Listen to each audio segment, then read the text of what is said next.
Сергей Казимирович, сегодня необычно получился формат. 2 игры. Давайте начнем сначала. По поводу игры с Ислачью, что можете сказать по игре и по результату? Ну, первое по поводу формата. Объясню почему. Значит, много футболистов у нас, 25 полевых игроков было, поэтому решили 2 игры провести. Я считаю, правильно это сделали, нагрузку равномерно распределили.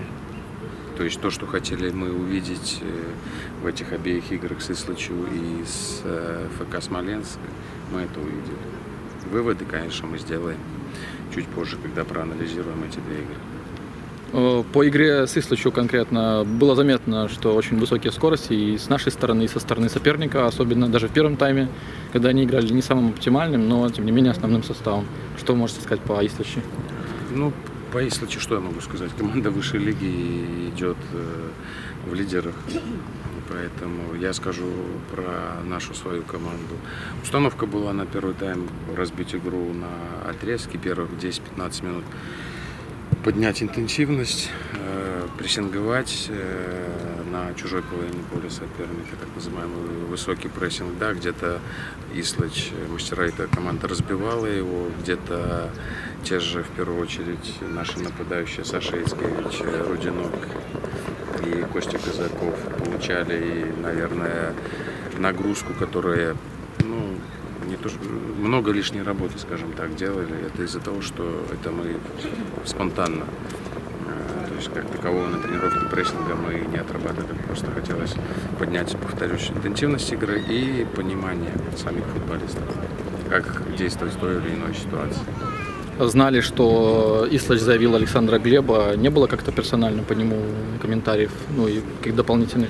Да нет, не было. Опять же, повторюсь, мы от своей игры, от своей команды отталкиваемся, уважаем любого соперника, но опять же никого не боимся.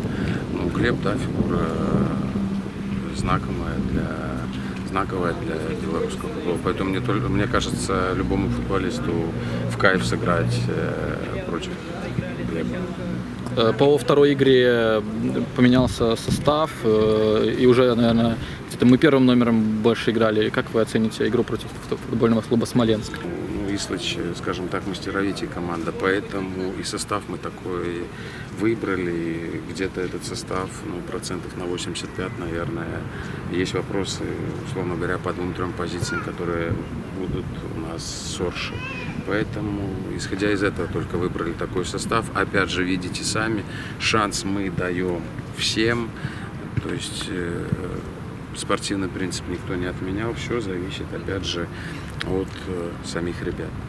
Макаров справился с ролью центрального защитника во втором матче?